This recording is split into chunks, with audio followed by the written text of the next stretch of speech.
When's the last time you picked up a pen and you practiced the lovely loops and the curves of cursive writing? For some people, cursive is second nature, but for many others, cursive is little more than an afterthought.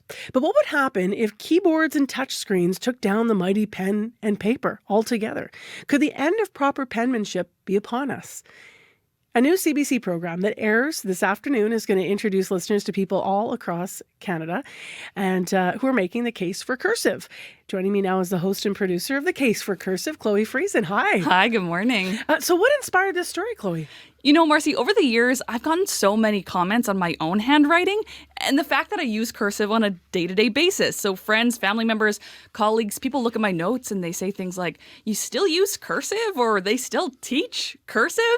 And this is when I should mention to folks that I'm part of Gen Z. So I did realize there's this stereotype that younger generations don't really use cursive writing. And it's not totally incorrect. Like, not many of my peers use cursive. I'm kind of a lone wolf in this, but I love cursive so much. I think it's so beautiful. I even did calligraphy for a few years because just I loved it that much.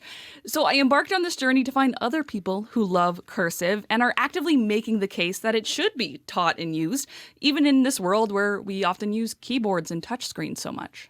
So are people still using cursive writing? What did you find? Yeah, that was my big question. So to answer it, I made a couple of big signs in cursive, of course, and they read, "Do you write in cursive?" and "Show me your signature." And I set myself up in a busy place here in Winnipeg at the Forks Market. And Marcy, people actually ran to me to tell me their stories about why they loved or didn't love cursive. Here are two friends I met who had two very different opinions. I don't really use it. I did learn it in elementary, but I definitely don't use it. There's a few letters I could not tell you how to do. I do use cursive, yeah. Well, Like, all the time. well, mostly for school, because I'm a pre-med student. So it's faster, it's easier, it's messy, but I understand it, and that's all that matters. Your so. friend just said it was slower. See, I find it faster. You find it slower? Probably you know I how guess to I'm do more it, and used you to do it, so I've more always than done I it. do. But I'm like, especially in my labs, I'm full cursive all the way. And also, I don't know, I think it's like a bougie thing to sign your signature, right?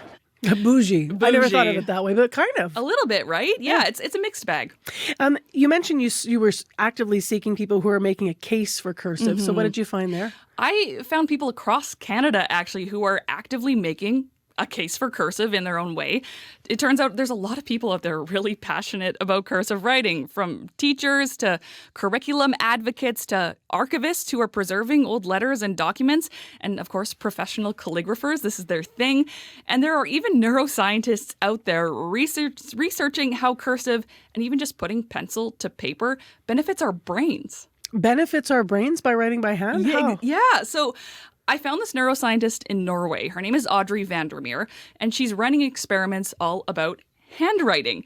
And I don't want to spoil anything, but she's actually proven that handwriting makes it easier to learn and remember information. Take a listen.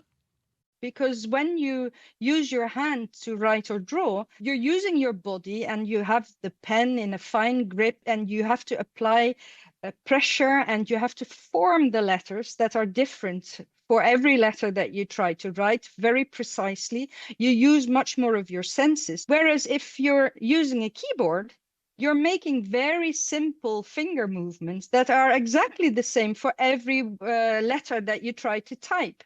So there you go. What's your personal case for cursive? You started by saying how much you love it, but how do you make the case for it? As I was creating this program, I wanted to figure out my case for cursive beyond it's just pretty, right? So, and I think it all comes down to memory for me, right? Like, the example I like to use is my late grandma's recipe cards. They're written by hand in a cursive writing that I immediately know is hers. Like, I can hold the cards, I can look at the letters, and it's like it's her own font, right? I can see her in those letters, you know? And then I remember being in the kitchen with her and creating those memories. And it's the same with handwritten cards and letters, I think, too. Like, an example I'll use is you're more likely to frame a child's first time spelling their name rather than their first text message. Right? Fair enough, yeah. So there's something so tangible and human about cursive that I'll always love, and I would be really sad to lose. You'll love this story then before you go out of sure. the studio. My husband came into the CBC one day here in Manitoba, where Chloe and I work, and asked me to write my name. He said, don't think about it, write your name. Just write your first name, write it. Okay. So I scrawled it out really quick, and he left. And then he came back and had my name tattooed on one of his on his hand. But it said Marcy for years. Now it's rubbed off and it says Marv. Marv. Isn't that sweet? So the joke in our house But, is that he loves I Marv. mean, that was a chance for you to like really have a nice signature Yes. there. And it's what you're speaking to, though. It's so personal. It's so personal. So let me just do this. Okay. Can people hear that? Yeah. Okay. Thank you, Chloe. Aw. Can't really see on the camera. I'm writing out my thank you. Thank you. you. Your show sounds really interesting, so I can't wait for people to hear it. Thank you, Marcy.